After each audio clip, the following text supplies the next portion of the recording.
What's up, everybody? Welcome back to the podcast. New name, same podcast. It's a matter of speaking, a podcast for leading voices in the industry of typically health, wealth, and relationships. Today, we talk relationships with Sophie Needelman. This is a podcast, though, where we want to reach aspiring voices, people that have a message in their heart. You get it. Mastery in their mind. You're looking to get it out to the world, and you might be trying to figure out how to do it, right? And that's what Sophie talks about today. You might be ready to get uncomfortable and not know what it's going to like, not know what it's going to be like. That's what Sophie and I also talk about today. Sophie actually works at Speaker Mastermind. She has been an OG. So she was here when it's been called Speaker Mastermind, when it's been called Thought Leader, when it was called Idea Collective. She's been with this company for the last 6 years, since 2018. She started as a VA. She works at our company. She's also creating her own program called Meaning Makers Workshops, where she works with individuals as well as organizations. There might be something that you can take from it. But here's a little bit about Sophie first. Sophie Needelman is an artist, educator, and writer who is passionate about making meaning of the world around her. Since 2018, she has helped hundreds of thought leaders identify value in their experiences and then communicate that value to their audience with clarity and creativity. One of the things we talk about in this podcast is the difference between us attaching ourselves to stories of our lives and us seeing those stories as values and ideas that we have to share. We see those stories through a specific lens. So what she does with the Meaning Maker Workshop is help us step back and draw out of those stories our ideas, our values, our common themes of our life. She coaches both novice and veteran public speakers on pitching, writing, and delivering keynote speeches and TEDx talks rooted in their passion and purpose. She develops curriculum and immersive educational experience based on self-reflection and connection to community, and supports change makers to articulate their message through a collaborative writing, ghostwriting, and editing process. She's Summa Cum Laude at the University of California, Berkeley. She's got dual Bachelors of Arts degrees in Rhetoric, dance, and performance studies. She's a badass. You're going to love what she has to say. I loved working with her now for the last 3 years here at Speaker Mastermind. She's an incredible person. We talk about, again, this week, the importance of finding her zone of genius, her gift, her passion at a young age. Maybe losing it for a while, but then coming back to it, like putting herself in situations where she can have more experiences to gain more knowledge on what she cares about, and then working on the confidence of getting uncomfortable so she can help other people. She is a total G. I want to get you over to her, but before we do, this podcast, it's brought to you by Speaker Mastermind. Over the last 8 years since Sophie's been here, this company has made it a mission to help its coaching and consulting clients get their authentic message out to the world in hopes of reaching their own desired audience through the power of speaking and business building. Over 650 clients landing TEDx talks, hundreds more speaking on virtual and physical stages around the world. Speaker Mastermind has perfected the art of delivering a top-tier message. They also offer programs to build and scale your own high-ticket program and authentically market it to hit your target audience to build and scale a business sustainably. So if you got that message in your heart, mastery in your mind, you need a little bit of a help. You need to find your tribe, which is something that Sophie talks about today. There's links in the description below to check us out, to learn more about us. Feel free to comment if you have questions on us. Feel free to comment if you have questions for Sophie from today's talk, or feel free to comment what you like about this, what you don't like about this. We want to grow this with you. We're early in the process, so it's fun for us. Make sure you like, make sure you subscribe. Help us grow if you believe in this message so we can reach more aspiring leading voices in the industry. But for now, let's kick it over to me and Sophie. Welcome back to A Matter of Speaking, a podcast for leading voices. I am your host, Dylan Barr, episode 26. Yes, we're still doing these. And I'm super excited for today's podcast because it is now the second time I get to interview one of my own colleagues, Miss Sophie Needelman. Sophie, welcome to the podcast. Hello, thanks for having me. Oh, man, as soon as you asked me, I'm like, oh, hell yeah. Everyone that goes through Speaker Mastermind, if you're going to land a TEDx talk, you have probably seen or heard her name of Sophie. She ran our application intensives for a while. We're going to get into everything you did at Speaker Mastermind, but you're kind of a legend around these parts. I'm honored. Can you just like boost my ego every day? Yeah, that'll be it for today's podcast. Thank you so much, everybody. No, welcome, welcome, welcome. We're going to be talking in the realm of relationships today. We're going to talk a little bit about your story with Speaker Mastermind, but also you starting this new venture in your life, helping people make meaning out of their life and the experiences that they've had. Before we get into that, though, even though you work here, you still get the same question everybody else has for the first one, which is, what for you? It used to be, what does it mean to be a thought leader? But what we started to realize is so many people it was more than just a thought. Like anyone can have a thought. So many people talked about, it's like, then I took action to get my voice out there. And that's what you're doing and what you help other people do. Yeah. What does it mean to be a leading voice in the industry to you? I love that question. To me, a leading voice is one that's really driven by the desire to contribute to the greater good. I think those contributions are rooted in sharing one's gifts, and really it's about giving more than taking, in Hmm. my opinion. I think similar to how a student makes a teacher, like a teacher can't decide, oh, I'm a teacher necessarily, but metaphorically speaking, the student is the one that decides who is the teacher. I think a followers makes a leader or a leading voice. So it's not necessarily something one can control. I think it's really rooted in sharing one's gifts and then knowing that those gifts will land where they're meant to. Yeah, we just had a podcast last week with Bob Vetter where he talked about, it's like speaking to to the desire of your audience. Mhm. But also, like you're saying, it's like it's the followers, but also it's the gift that you have, right? It's this weird balance, right? Because if you just have a gift, but you're speaking to nobody, you're just screaming off into the distance. It's like, are you really a leading voice? It Mhm. takes both. I'm curious from you. Do you think it goes understand your gift first, find the followers, or find the followers and find those students, and then your gift arises? I think it's different for everyone, for Yeah. anyone. I think um, followers are really helpful in letting us know what our gifts are. Like sometimes what you think your gift is different than what people are really getting value out of Mm. you for.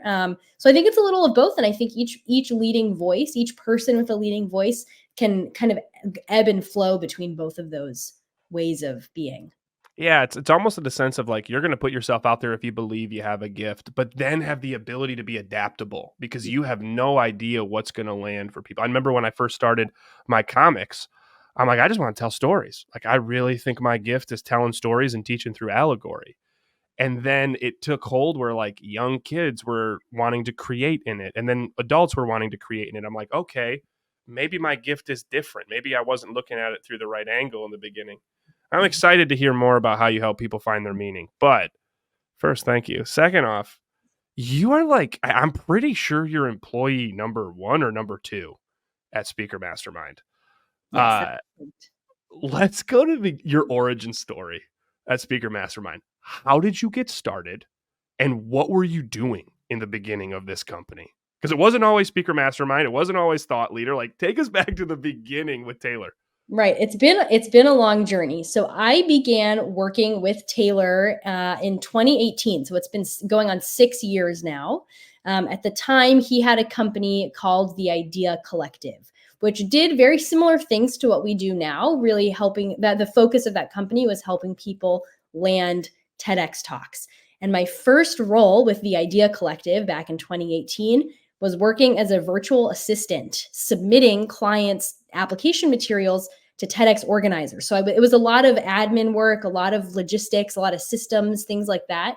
And so I got to see behind the scenes of a client's TEDx idea and their proposal and what was in the proposal.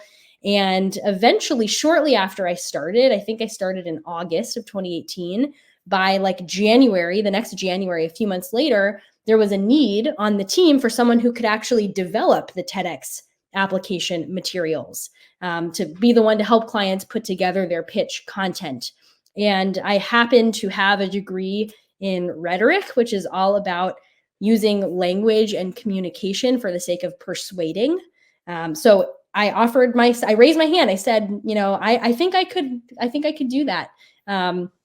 And my life hasn't been the same ever since, because that was really the spark that lit this whole trajectory since then. And I think my zone of genius has always been working with the written form, writing and editing. I really like language and I like reading. So that's really my happy place, is working on a written expression of someone's proposal or talk or book or whatever it may be.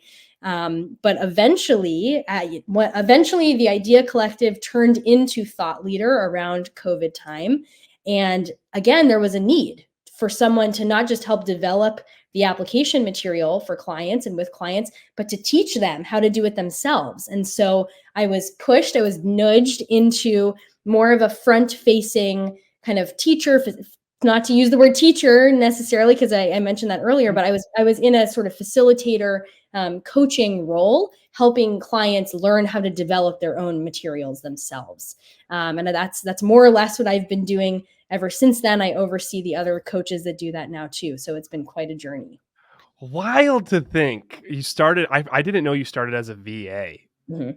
I also didn't know, for anyone listening, that you could get a degree in rhetoric. Like, when I first met you and you told me that was your degree, I thought it was a lie.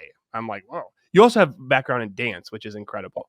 Mhm. So let me kind of dissect some of the things that I heard there, because you are a teacher and a facilitator. I've talked to enough clients that are the students that are willing to say that, right? Um, where do you feel, you said in there zone of genius, which is something that I've been sitting on a lot lately since our last offsite. Actually, we chatted Mhm. about it. You said your zone of genius has been written expression, like Mhm. writing to fully express and understand yourself. Do you know when that started? For me, Yeah. yeah, I think it's always been that way, because I am a really introverted person. So I Mhm. feel like so much of who I am and how I operate is based on being introverted. Hmm. And writing is something that I can either making writing, like writing myself, or consuming someone else's writing, is something that I have a lot of control over energetically. I Hmm. can do it at my own pace. I can go back, right? It's like it's a medium that I can engage with in a way that really like soothes my introversion needs and Hmm. tendencies. So I think it comes from that. Yeah. So you, like, as far back as you can remember, you've always liked writing, knowing you're introverted, knowing it soothes you, you find calm or flow state in it. Exactly. Which I think is big when we start asking ourselves our passion or our gift of what we have. Another thing I was talking with Bob last week on was, like, that seed of our gift and our message typically comes at a young age before society takes hold of us. We tend to forget it. We forget to water it, right? Mhm. I think also it's like what you've known it, which is amazing. Yeah. But it also talks. I think it's important to note that we have to get uncomfortable to Mm. grow it, Mm. right? So you started off as a VA, Mhm. right? Which is like, yo, behind the scenes, let me write. Crazy. And then one day Taylor comes to you, he's like, hey, we need to develop, a TEDx written application that could be used for anybody. First step outside of what you were doing. Mhm. What made you say yes? Honestly, I think I've always been so drawn to Taylor and his vision, and I've trusted him and his vision, and Mhm. that was always something that inspired me. So I would do anything that Taylor asked in some Mhm. form or another. I think being committed to his vision is really what's motivated me to grow out of my comfort zone at various points in the last 6 years. Also, knowing that I'm surrounded by people like him and the rest of our colleagues who are doing this work themselves and who support one another, and knowing that I'm among people who are in this with me, I think has made me feel a lot safer in the moments of discomfort. Even because I could imagine going from VA to, hey, we need someone to create a TEDx application written form was kind of uncomfortable, but it's like, yeah, I'm still. Did you have the same feeling of trusting those around you, trusting Taylor, when you were then asked to run our intensives and run our workshops? Because now we go from behind the scenes to stepping in front of the curtain, Mm, right? And this is around the time, maybe it's a little bit before I joined. yeah, Um, I remember that for you. He's like, okay, I'm ready to, like, think I'm ready to grow into it, but there was nerves there. for Was sure. it the same thing you leaned into to help you travel into that uncomfort, which was like trusting in Taylor and those around you? Yes. And I think there was a little bit of a sense that like if I don't do this, someone else will. And I want to be the one to do this. Like I trusted my own sense of the material. And Yeah. I feel like I truly know this content better than maybe anyone else on the planet at this point. Mhm. And so I felt like it really would serve the clients best to hear this stuff from me. And I didn't want my own nerves to get in the way of giving clients the best access to that information as possible. I mean, really, it's crazy because it comes back to understanding our gifts, Yeah. and then, like you say, thinking of those students, thinking of those potential followers, thinking of who our voice is going to reach, and Hmm. not just making it about yourself. You're like, holy shit, I fucking have something that could help these men and women. Right. Right? Yeah. My fear shouldn't stand in the way of it. I think that's very important for anyone listening. Of you have a message, you have a mastery, and you've been working on it. Time to start thinking of the people that you want to help, or do you want to stay in like an isolated room Hmm. doing your passion? Right. And you really helped me learn and sort of identify for myself in those early conversations we had when you first started that the thing that helps me overcome my discomfort or feeling uncomfortable is knowledge and experience. And I Mhm. had the knowledge, it was a matter of getting the experience and just doing it, right? So I think knowing like, oh, I'm feeling uncomfortable and these are the specific things that will help me push through this. It made me, it reinforced that like this isn't a forever feeling or a forever place. Yeah. Oh man, I'm in a lot of Facebook groups. I'm like the only. I've always get made fun of at Speaker Mastermind. I'm the only one that still uses Facebook. But I'm in a lot of these Facebook groups where people talk about like anime, comics, mangas, and it is a very mean community to outsiders sometimes, or mean in general. Which is wild. And I used to always be nervous. I'm like, I don't want to say anything in here. I'm working on my comics as it is. Mhm. But as I start to, it's funny because you bring this up, like the experience and knowledge you have, as I start to learn more about story structure, character development, world building, creating comics, putting yourself out there, Mhm. I've been able to speak my voice more in certain places that I'd be scared at because it's like, no, I know where I'm coming from. So I think it's a lot of knowing your gift, Mhm.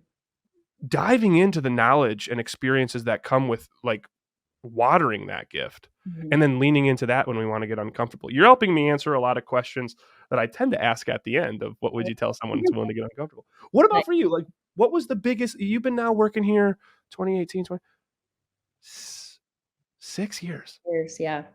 That's like, that's a long, that's 3 Winter Olympics that have Mhm. happened since you've been Wow. working. What was the biggest thing that you saw working with clients with applications that gave you this aha moment? Because I want to start now shifting out of Speaker Mastermind Mhm. and into what you're doing with meaning making workshops. Like what did you start to see from followers, from students that you're like, whoa, there's a need here. Yeah, great question. So the biggest challenge by far that the clients that we work with struggle with is Mhm. understanding the difference between a story and an idea. And Hmm. they are different, they're related, they're intertwined, they're tangled together, but they are different.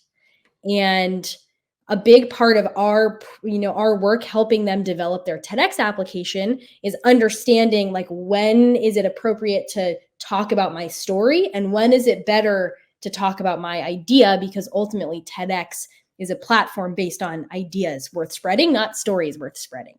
Hmm. And I think in my early years of doing this work, I was very like anti-story because the stories kind of got in the way of the Hmm. idea clarity for so many people. And it's only, I don't know what's caused the shift. Maybe it's just maturing or, enough time under my belt. But more recently, I've realized like, oh, stories are so embedded in the human experience. I don't think we'll ever be able to detach ourselves as humans from stories as a way, or storytelling as a way of communicating.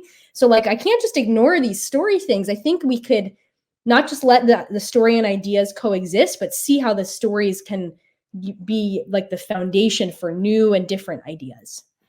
Got it. So you see a lot of people come in and they're so stuck on story or idea. Story. They're Very. so stuck on story, and you're like, "Hey, we need to get back to this broader idea." Mhm. Is there any other big barriers? Like when you like someone dives into the meaning making process, is there any other big barriers or challenges you'll see people have other than just being stuck to the story that they've lived?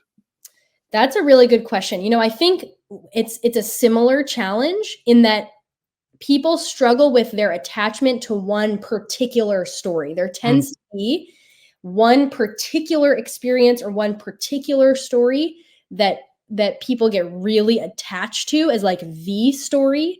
And the meaning making process, I think, honors that story, but it also helps people zoom out and sort of look at their stories as part of a collection, not giving too much power to any one story, but mhm, instead seeing how these stories make up a collection of experiences that can inform the themes that drive us and the principles that drive us. So I think getting like too attached to one story and forgetting about all of the others that mhm. we can use in this work. And for you, what's because you know these processes, you know how to teach. I'm going to call you a teacher, even though the first thing that you said, because you've Sure. proven yourself with students, right? Like, how do you teach someone to let go and to get back to this idea? Like, what is the meaning making process that you intend to take people through? Sure. So the first step in the meaning making process is identifying, listing, naming those stories. I call them core experiences because Mm, usually a story is a retelling of an experience that we had. So the first thing is to like get them all out there, write them all down, make a list of all of the big core experiences in your life, positive, negative, like just kind of curate that list. And then again, in an effort to not get too attached to any one story or core experience, the next step is to zoom out and see what emotional themes emerge from each of those stories. And you can do that first with each individual story, but the more you notice, the more you identify, oh, in this core experience, I felt this way. In this other core experience, I felt this way. The themes start to recur. You start to mhm, notice, oh, the same three themes keep coming up in every core experience I've had in my life. Um, so once those emotional themes are identified, you start to notice patterns, you start to notice trends. And from there, you can examine how those themes relate to one another and how those themes inform the principle, I call them guiding principles, or another word for that is like the values that drive you. mm, mm.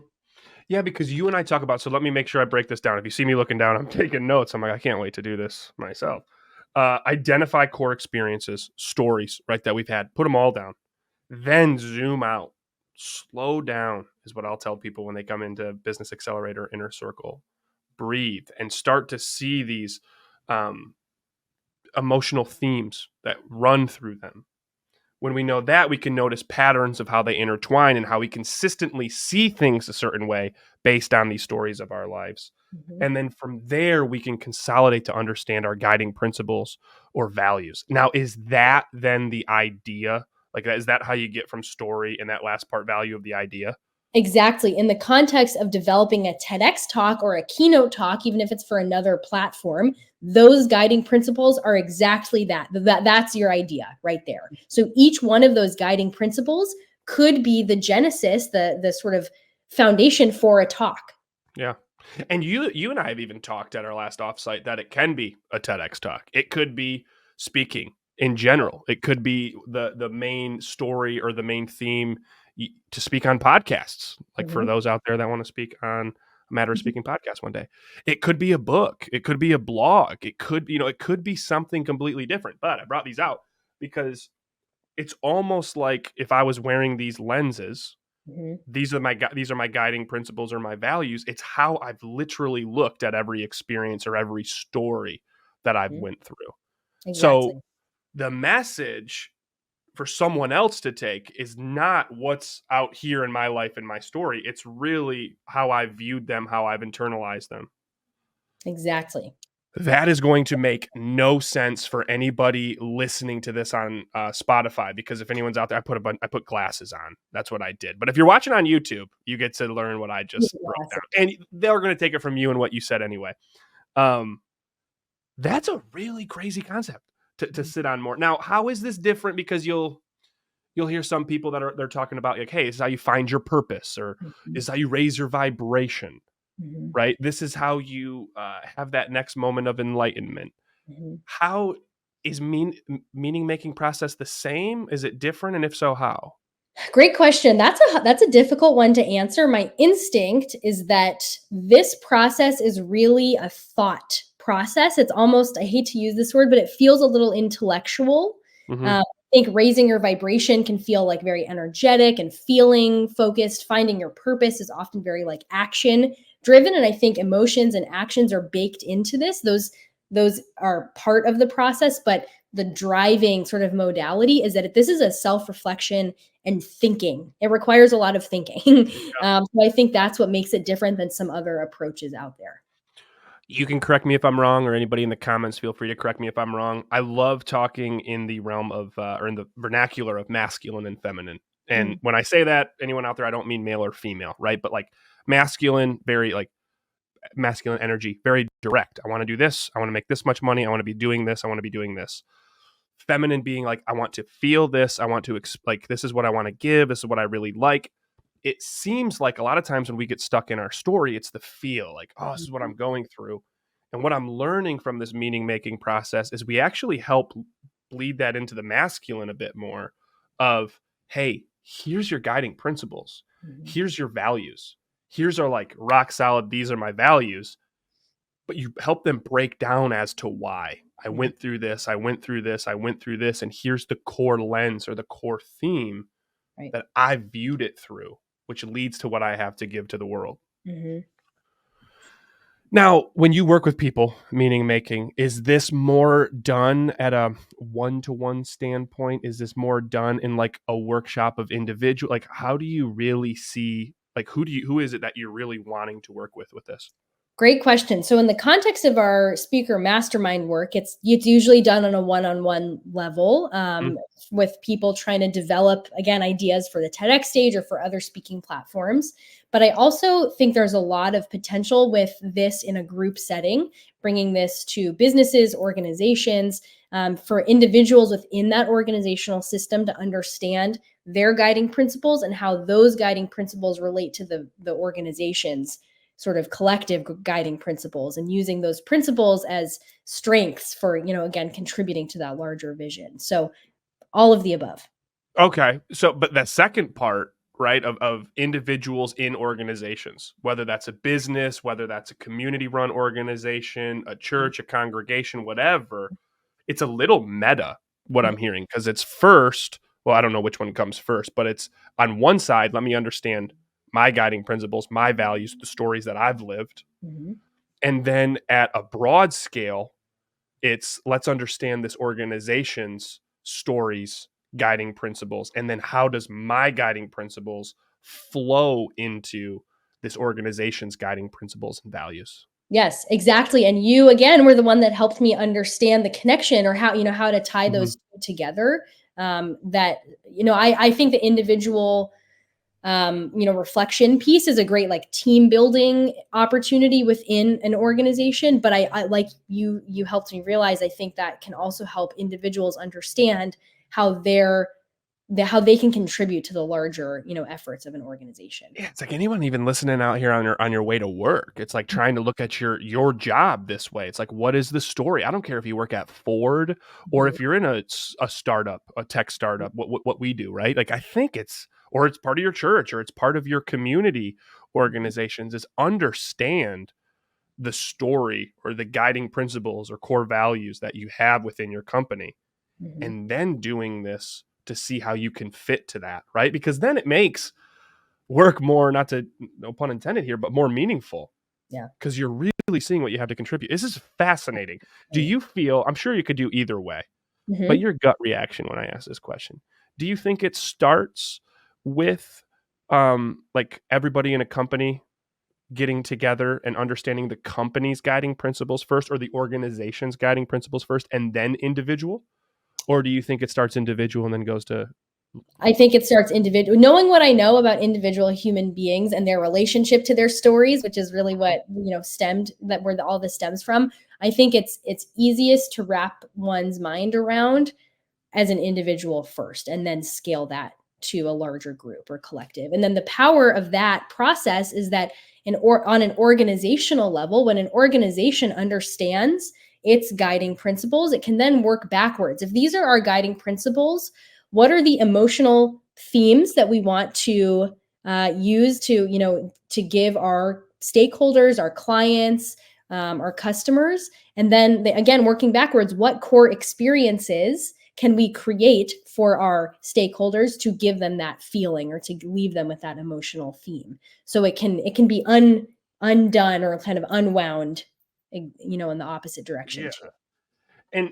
And how would that, like, at a personal level, right? Mhm. Because at a company level, I'm very curious of, like, once you understand, like, the meaning making process and you have past experiences, you're going to have future experiences too, Right. right? So how do you see, like, the meaning making process around past experiences guide or shape how someone would experience new experiences, new stories? Right. On an individual level, you Yeah, mean? let's go individual. Yeah. Yeah, I think on an individual level, it can help someone decide whether an opportunity, an experience that crosses their path is worth their time and energy, or if it isn't. If it's a way to gauge if something is aligned with their values, to put it another way. Hmm. Because I think a story, just how the same way that a story is just a past experience, a retelling of a past experience, a new experience is just a future story that you're going to tell. So Hmm. I think using this framework helps individuals understand where to put, what to put their energy into. So because every experience is just a story that we're going to tell down the line. Yeah, my nerd brain's kicking in, right? So it's like if I were to look at my past experiences as a story, which I love stories as an author, right? And dissect it to the themes, the guiding principles and the values of my life. I would whittle it down to, like, here is my message, Mhm. pure message and ideas from it, right? My core values. I now know that it's almost like choose your own adventure. I know, like, say my values are discipline, creativity, charisma, Mhm. um, and truth, right? Or authenticity. Mhm. As a new experience comes, and I know I wear these like a coat of arms, right? I'm like, yeah, I want to say yes to this because I know my values can lead into this. Hey, this isn't for me because I could do it, but do my values lead into it, or is it going to mess things up? Is that what I'm getting? Exactly. So cool. Mhm. Oh man. And then it's like when you know the values of your team, of your tribe, right? The people that you work with or the people you have in your life, it's like then you really know what you can take on. I think of me and creating our comics. It's like if I know this for my partners and what their guiding principles or values are, Right. then as new things come in, I can say, "Hey, Matt, this is really you. It Yeah. isn't me." Fascinating. You have started this, okay, because this is the last part of the interview process. First off, with what would be, if people want to learn more about this, because I love the way you talk about it, Mhm. what's the best way for someone to find Sophie the Meaning Maker? That is a great question. I have an Instagram. I think it's Sophie at Sophie underscore the meaning maker. I'm working on developing a more formal website and a bigger online presence. But I would say Instagram. I'm also on LinkedIn. Love it. And Yeah. is it on LinkedIn as Sophie Needelman? Yes. Perfect, which will be in here. And any your website might be out by the time this podcast comes out. So any links that we have, anybody here, we'll put in the description below. This is a newer, like, I remember you came up to me at the offsite and you were telling me like what it is that you wanted to build and like what you're ready to start doing because you're getting ready to go through a move, right? Yeah. For those that don't know, if it's okay, you have Cool. been living in Memphis the Hmm. last almost decade as It your feels like only 5 years, but it feels oh, like I thought it was 8 years.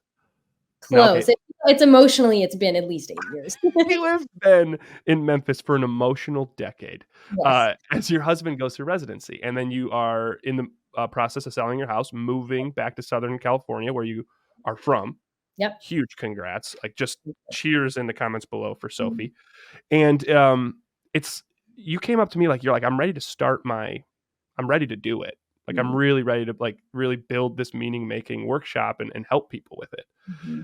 So the cool part is, Sophie, is like I'm having this interview with you at the cusp where I think a lot of people are that are watching this. Mm-hmm. I think for the longest time they're like, oh well, this person's been doing it. Bob Vetter last week, he's been doing this for decades now, right? And it's like, oh, I get it. You're there.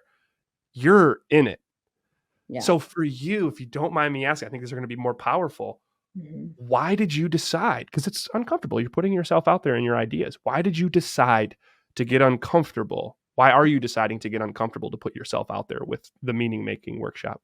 That's such a good question. I think so much of the work that I've done within Speaker Mastermind has come from taking someone else's idea. Usually it's Taylor who has an idea for a program, a workshop, an intensive, and then I'm on the team that helps make it happen, right? But I love that. I love taking someone else's vision and making it a reality. And this process came from within me, within the Mhm. context of Speaker Mastermind. It's like, oh, I see this need, and I think I have an idea for how to help people fix it. And so I think it really came from that confidence again in myself, knowing that there is something to this that not only benefits the clients that we work with, but that can benefit other individuals, that can benefit other organizations and institutions. So I think that confidence and getting experience kind of piloting and workshopping this within Speaker Mastermind too has been really helpful and exciting. And I think I tend to be the type of person where like when one life transition happens, like three others happen kind of all at Mhm. once. So I think this is I'm in a phase of transition, as you mentioned, and I see this as an opportunity to sort of reevaluate where I want to put my time and energy and how I want to show up as I re-enter, my Southern California community specifically. Mm. Utilizing your transition and utilizing your gifts and kind of going with that flow because it can be like a wave of transition Yep, and say, hey, I'm going to ride this and I'm going to do this while I'm at it.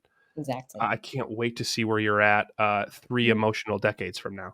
Uh, now, if we could take the ego hat off when I ask this question, um, maybe you felt it recently or maybe you felt it in the last couple of years, but like there are people out there that are like, why do you think people don't get outside their comfort zone to do what they're very passionate about? Like, what do you feel is like from the people you've worked with, from your own experiences, what do you think are the biggest hurdles to Yeah, why people?